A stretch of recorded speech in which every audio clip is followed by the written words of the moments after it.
Des téléphones de différentes générations se côtoient dans ce musée. Il est l'une des attractions du Salon international des TIC de la SNI 2018. Ça a été l'initiative de Madame la ministre, ça a été une initiative vraiment salutaire d'avoir le musée et elle a chargé son conseiller technique d'animer le stand. Ce stand, où sont exposés des équipements technologiques qui retracent l'évolution des télécommunications, reçoit le Gabriel d'Or. Il est primé pour son originalité. Tout ou presque y est dans ce musée d'éthique.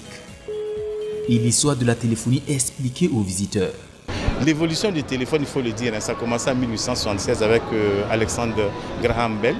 Il a eu l'idée comme ça de mettre en relation deux personnes séparées par une distance assez intéressante. Et ce qu'il a fait, le premier téléphone, c'était un dispositif très simple, une plaquette de fer, une membrane et un électroaimant. Et quand vous parlez, la membrane qui s'agitait créait, n'est-ce pas, un courant alternatif qui allait, n'est-ce pas, aller sur un fil de fer qu'ils ont trempé dans de l'acide. Et trempé dans l'acide, pourquoi? Pour favoriser, n'est-ce pas, la transmission rapide des ondes sonores. Et le dispositif permettait, n'est-ce pas, donc d'aller jusqu'à un point B.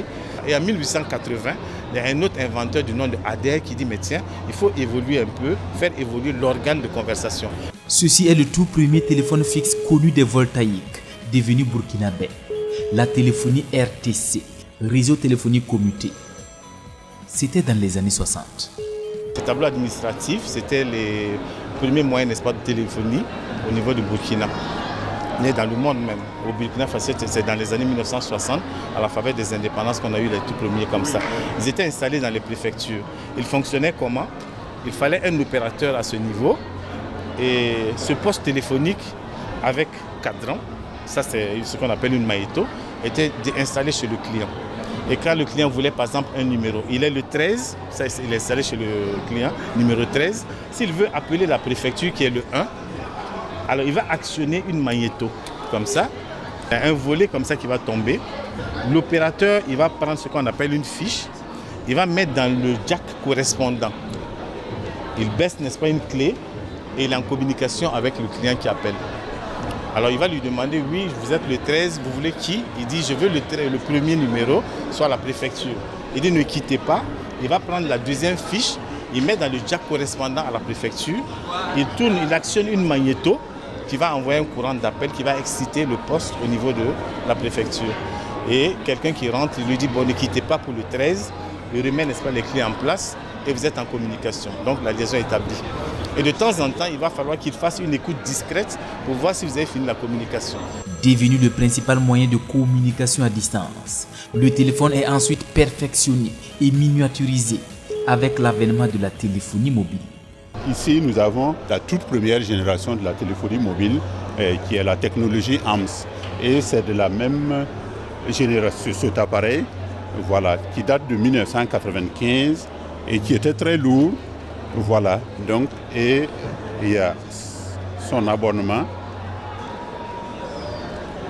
voilà, sa puce, voilà, et il fallait tenir ça toute la journée et se balader, faire les installations, voilà, des antennes sur les toits.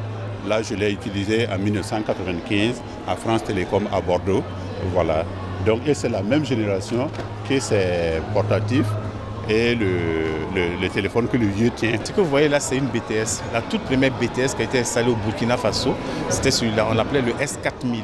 Il a fait son apparition à la faveur du sommet France-Afrique, voilà, 1996. Alors c'est une BTS comme ça qui permettait de faire de la téléphonie mobile. Et la toute première BTS comme ça pouvait traiter à la fois 32 communications.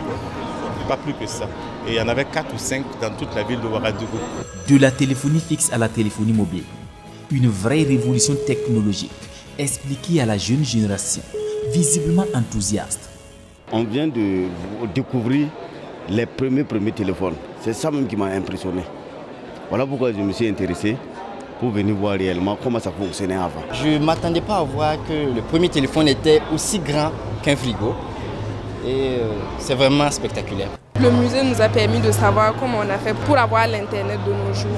Ça montre les anciennes générations de téléphonie jusqu'à nos jours. Maintenant, avec les applications comme Skype, Viber et tout, on peut communiquer.